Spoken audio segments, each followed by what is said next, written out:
Assalamualaikum warahmatullahi wabarakatuh.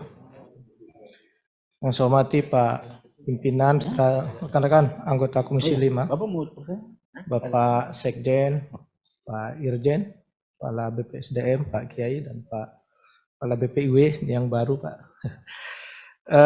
Terima kasih. Ada beberapa poin yang barangkali perlu kami dalami.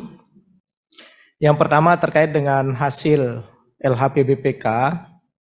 Ya, memang kami juga mengapresiasi ya capaian-capaian itu. Namun ada beberapa catatan, di antaranya adalah temuan yang berulang. Ya, misalnya pada pemeriksaan 27 Mei 2002 dan itu juga ditemukan pada 24 Mei 2021 terkait dengan kesalahan dalam pengalokasian belanja, ya, yang harusnya belanja barang tapi jadi belanja modal gitu ya. Nah ini kita tidak tahu ini faktornya apa. Apakah mungkin pedoman atau petunjuk penyusunan penganggaran ini atau kesalahan menerjemahkan oleh UNOR gitu dan seterusnya. Saya kira ini harus dituntaskan gitu ya, harus dicari. Dan kalau memang perlu, definisi dari setiap item belanja ini juga harus tersosialisasi dengan baik bagi para pejabat di setiap UNOR gitu. Karena masalahnya ini berulang ya. Walaupun secara kumulatif temuan BPK ini ada kecenderungan berkurang ya, tapi ada item-item yang tidak mengalami perbaikan. Salah satunya adalah kesalahan dalam salah kamar ya, sehingga itu menjadi temuan yang terus berulang.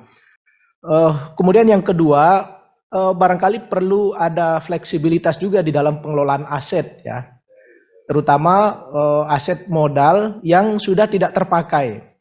Saya ambil contoh Pak, di balai di tempat kami di NTB, ada rangka baja yang sudah lama tidak terpakai, mungkin karena sisa dan seterusnya ya, tetapi itu tidak dimanfaatkan. Kemudian masyarakat membuat surat untuk bisa dimanfaatkan, tetapi karena ini masih tercatat sebagai aset, ya tidak bisa diapa-apakan gitu ya. Padahal juga tidak bisa difungsikan gitu ya. Maksud saya mungkin perlu secara rutin untuk mengevaluasi aset-aset yang sebetulnya idle dan itu bisa difungsikan, dihibahkan atau seperti apa. Gitu ya. Jadi karena PU ini kan salah satu kementerian yang kaya gitu ya, punya aset begitu besar ya, aset jalan, jembatan, material, dan alat-alat berat gitu ya. Nah, selama memang itu tidak berfungsi, ya barangkali ada mekanisme tersendiri nanti di internal agar setiap saat aset itu bisa dihibahkan atau difungsikan ya, agar di satu sisi masyarakat kita sangat membutuhkan, tapi di satu sisi ada aset kita yang tidak bisa dipakai ya karena prosedur manajemen pengelolaan aset. Berikutnya terkait dengan di BPIW ya, ini saya kira secara umum kalau terkait dengan perencanaan, aspek-aspek teknis saya tidak meragukan kompetensi tenaga ahli kita.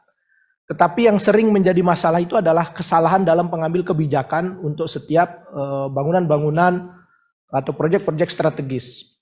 Ya, misalnya kita membangun satu infrastruktur kemudian tidak efektif ya. Infrastrukturnya berkualitas, perencanaannya bagus dari aspek teknis. Ya, tetapi keterkaitan dengan sektor-sektor lain ini kadang-kadang kurang. Ya, termasuk dengan kementerian dan lembaga lain. Misalnya kita di Komisi 5 ini kan ada mitra dengan Kementerian Perhubungan. Kementerian Perhubungan membangun pelabuhan, ya tentu butuh akses jalan di situ. Kita masuk seperti apa?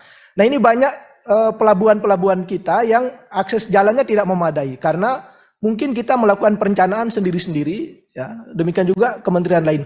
Bahkan di internal Kementerian PU di antar UNOR, ya harusnya ada integrasi program.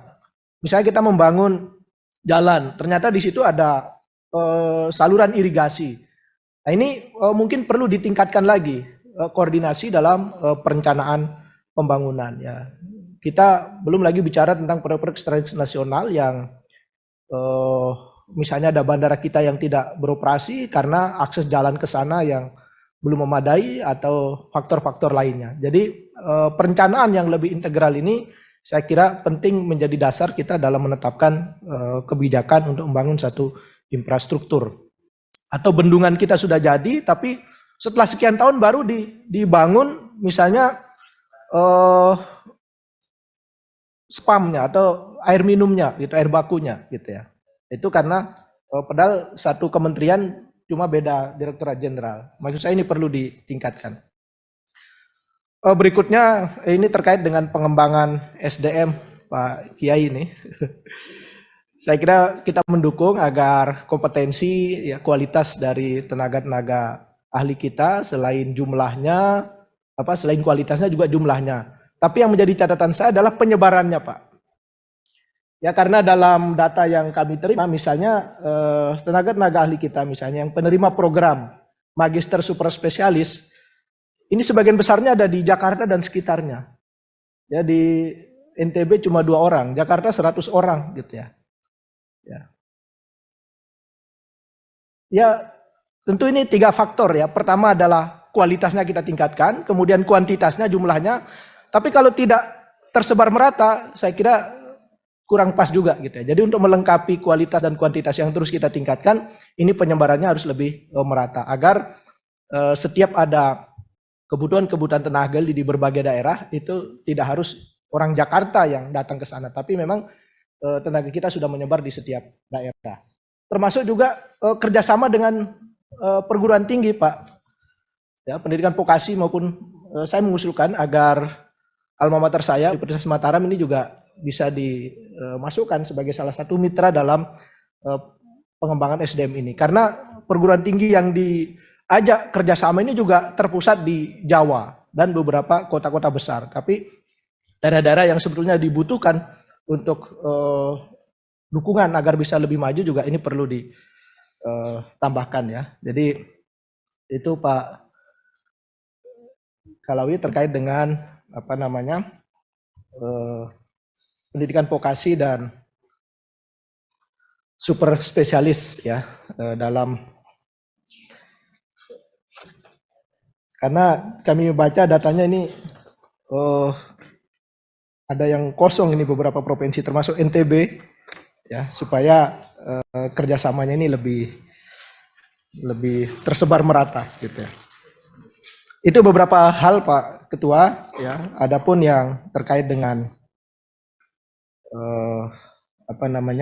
perencanaan dan lain-lain, saya kira ini nanti lebih detail pada Direktorat Jenderal berikutnya. Terima kasih. Assalamualaikum warahmatullahi wabarakatuh.